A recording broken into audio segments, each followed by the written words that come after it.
Join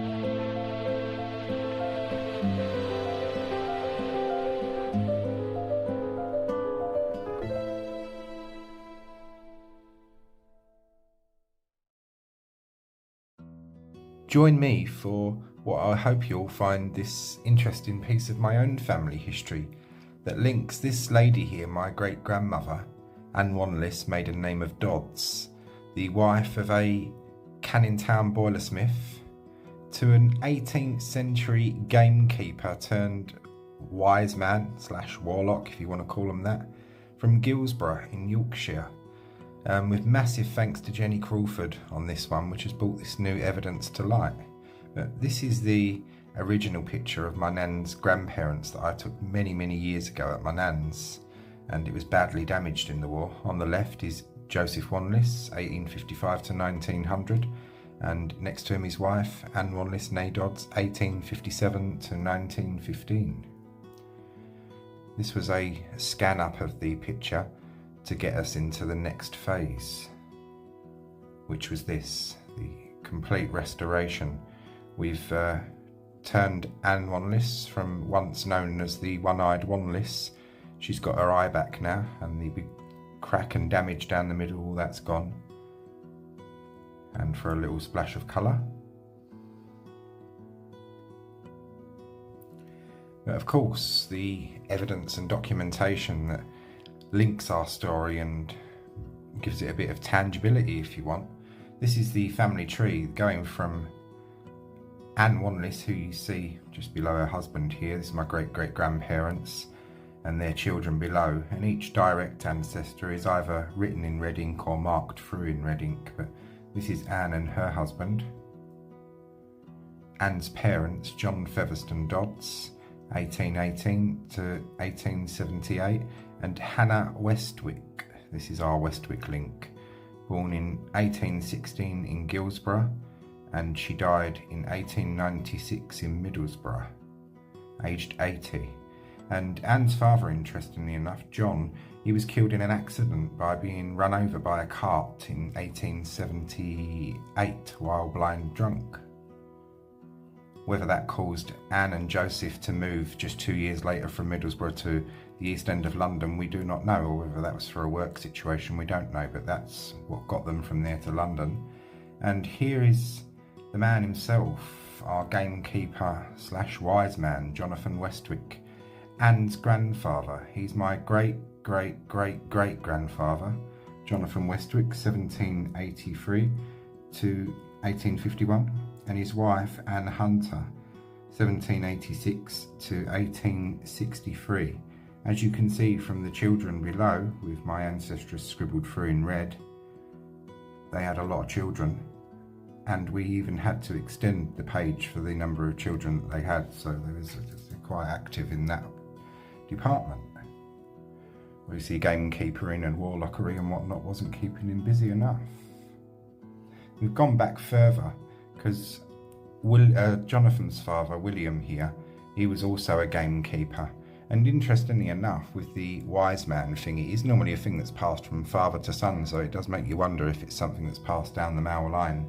But William Westwick, 1758 to 1836, also a gamekeeper, and Eleanor Craik, 1755 to 1838, and they, as far as I know, only had 2 children. We go back another generation to William Westwick again, the father of the man we've just seen, born in 1722, died in 1804. Mary Wheat, his mother, and this man's wife, 1725, and died in 1799.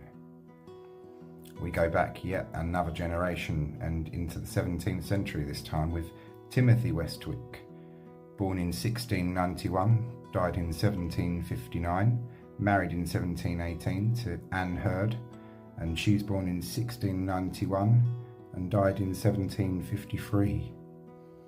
And as far back as I've got is Bartholomew Westwick, born in 1661, don't know when he died, I've not been able to find that yet, married in 1687 to Elizabeth Elvin. She's born in 1662 and died between 1720 and 1739. with his parents below. So yeah, and Leonard, even Leonard's father below there as well. So that's as far back as we've got with those. That's the family tree aspect of it. And of course, a story like this has to have evidence to back it up, really, doesn't it? Otherwise it's just a tall tale.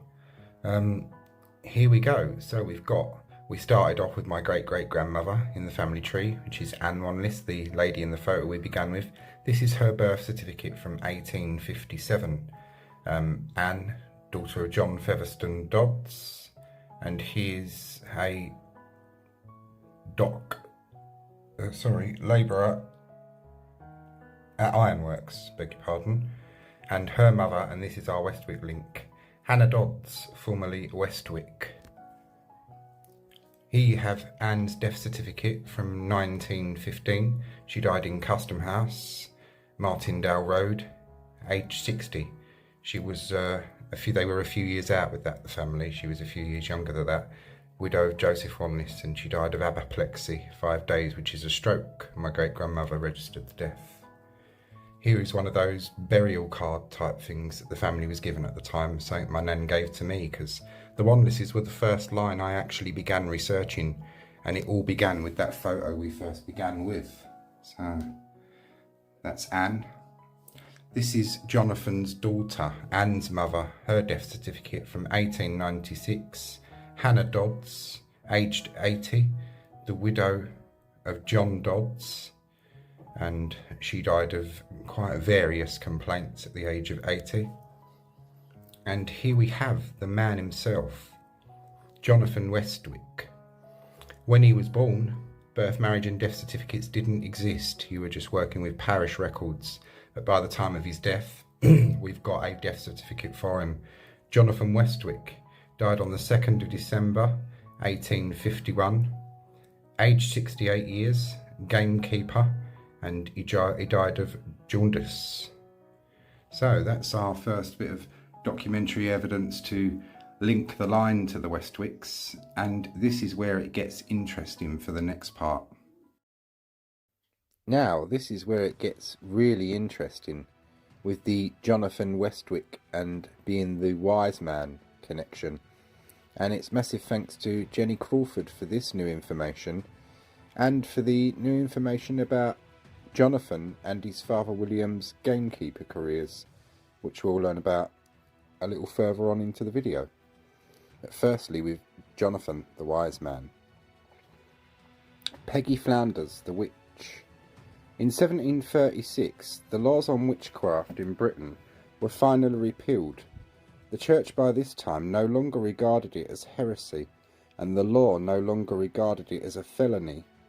However, the belief in witchcraft still lingered on amongst the uneducated populace. Since the law and church no longer offered protection from witches, or even acknowledged that they existed, village people turned to the so-called wise men and wise women. Their skills were also seen as based in the supernatural, but they were used for good rather than evil purposes, and they included help in dealing with the problems caused by witchcraft. One such wise man was Jonathan Westwick, of Uppitham near Marske in the North Riding of Yorkshire. Although a gamekeeper by occupation, which I already knew, but we'll find out a little bit more of that in a minute, which is some new information that's come to light. Although a gamekeeper by occupation, he is recorded in the late 18th century as dealing with the problems caused by the masked witch Peggy Flounders. Peggy had come to the village as a young woman, and she had 3 children born out of wedlock. A disreputable character, she nonetheless married Henry Flounders, a respectable market gardener who had lost his wife. She seemed set for a reformed life, but it was not to be. Henry disappeared soon after the marriage, either voluntarily or possibly as a victim of a press gang. Peggy continued to live alone in her cottage at the end of the village street, and over time her uncontrollable bad temper made her many enemies. Her strange unprepossessing appearance and her unpleasant nature, as she grew older she developed a beard, were no doubt instrumental in earning her the reputation of being a witch. Soon she was regarded as the instigator of anything unwelcome, unpleasant, or inexplicable that occurred in the village. Certainly a farmer named Ortrud was in no doubt of whom to blame, when one night a loud knock came at his door, and the maid who opened it fled screaming and said that a monster was outside. Her master looked out but see nothing and shut the door. He asked the maid what she had seen, and sobbing she replied it was a demon, like a pig, all afire. Immediately a loud crash was heard, and Mrs. Ottridge's best china was discovered smashed to smithereens in the parlour next door. More inexplicable breakages occurred. Horses became lame, and cows went sick and gave no milk. Farmer Ortrud was convinced that he had somehow offended Peggy Flanders, and that she had sent a demon to plague him. He sought the help of Jonathan Westwick. Jonathan agreed with Farmer Ortrud's diagnosis of the case of the problems, and promised to remedy them with his own magic. This entailed closing and sealing all the doors and windows of the house, while a black fowl, pierced by 9 new pins, was burned to a cinder in the fire. An incantation was chanted throughout the burning, which had to be complete by midnight. Those present were warned that if they spoke of the ceremony to any outsider, the spell would not work. Jonathan's magic seems to have been successful. The Ortrud family had no more trouble. Peggy would also, on rare occasion, lift her own spells. When one farmer left his farm a broken man due to cattle losses laid at Peggy's door, she met the new farmer with a smile and a blessing, laid her cloak on the path and jumped over it, thus removing the spell she had previously cast over the farm. This incident that suggests that she may have come to believe in her own powers, or perhaps simply enjoyed a malicious feeling of power over the villagers that her reputation had given her. Whatever Peggy Flanders' beliefs, it seems that the inhabitants of Marske were in no doubt of the existence of both malign and benign witchery, and Jonathan Westwick had no shortage of people seeking his help. There are records of at least 2 more occasions when he used his magic against a local witch, Hannah Rothwell and Mary Parker. Both quarrelled with Peggy Flanders, and so blamed her when Hannah's butter would not set, and Mary's cow gave no milk. Jonathan's advice to Hannah was to thoroughly wash out her churn 3 times a day, the first time with boiling water with a handful of salt in it, the second time with boiling water containing rowan berries, and the third time with plain boiling water. Then she was to drive into it 2 small plugs of rowan wood, a tree well known for its protection from witches, and to chant as she churned, "This time it's thine, t'next time it's mine, and mine for ever mere." His advice to Mary, that's a good bit of Yorkshire language for you, isn't it? I'm sorry for my poor southern dialect of it. His advice to Mary was laxatives and to exercise the cow. It was not to be milked for its full yield for 9 days, and on the 10th day before milking it normally, she was to whisper in its ear the words, "As milking tha for Peggy Flanders." He took the precaution of covering himself by stating that if this did not work, then she should sell the beast, as it was not bewitched at all, but it was simply a poor animal. Peggy Flanders died in 1835, aged 85. She had been vilified throughout most of her life as a witch, but despite her reputation, she was given a Christian burial. She lies in the churchyard of St. Germain's church in Marske. And that's the interesting Westwick Wiseman link there. And now on to the Gamekeeper connection and its new evidence. And with the Westwicks and being gamekeepers, now I knew this from my previous research, but what I didn't know, which is this new information that's come to light, is who they were gamekeepers for. Now, William and Jonathan, father and son, one was gamekeeper for Lord Dundas and the other gamekeeper for the Earl of Zetland. And here's some info, or copies of info, that Jenny sent me, which is for licenses, games licenses for father and son. Licenses for them to be gamekeepers. This one's interesting. Re 1790, entry for William Westwick. No proof that this is our William, because there were two William Westwicks in the area at the time. I think they were cousins, but this may be our one. But sent out of interest. The electoral roll for 1834 is interesting, as it shows Lord Dundas, possibly with the others mentioned, are fellow servants and workers on the estate. Now, William's marked off with the blue arrow there on the left, and here's the other workers and servants on the estate. Now this is great, this one. I like this because this is Jonathan, so this definite links our man. It's Saturday, September the 17th, 1825, and isn't a great deal. You see it marked in there. It's Westwick, Jonathan, by Lord Dundas for Marske, Ridier and Uphitham.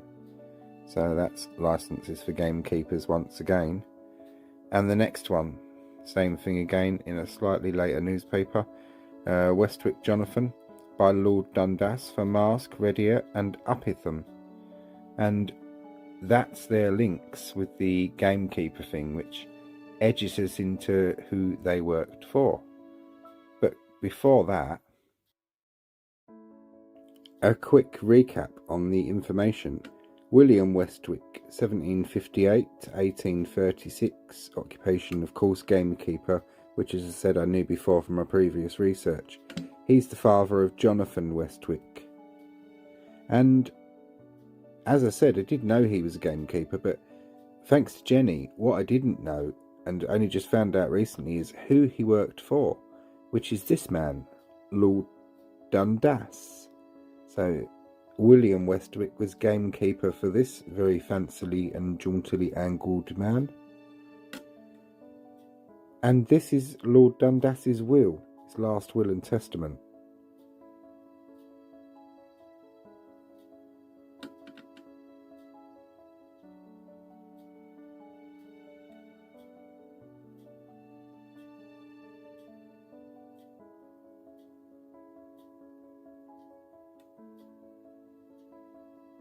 Like Samuel Pepys's will that we saw recently, this will and the one that we'll see in a minute both contain codicils.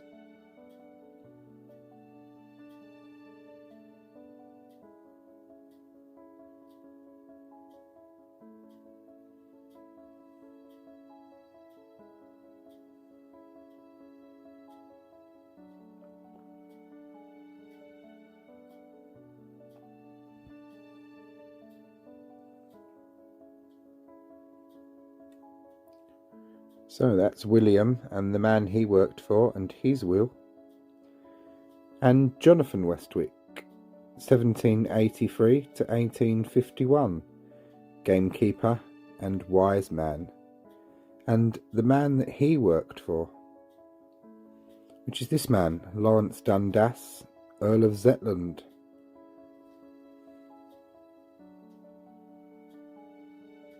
And this is his will.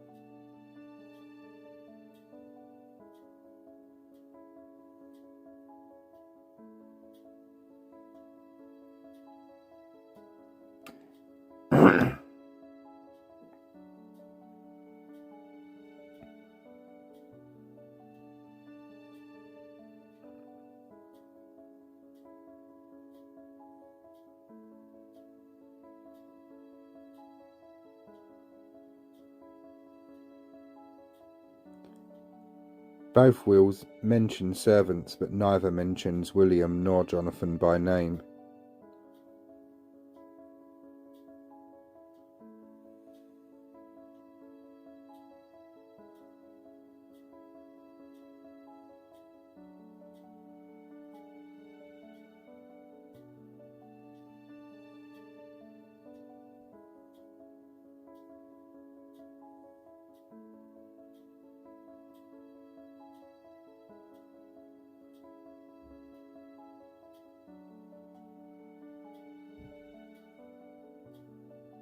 Codicils once again.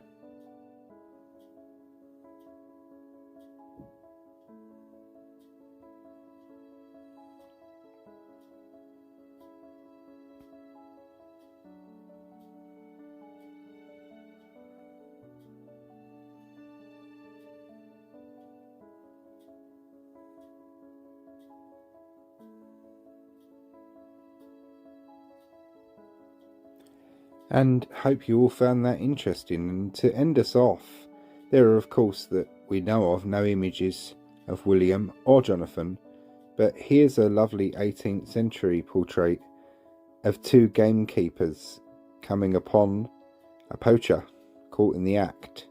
So this is a good representation of William's era.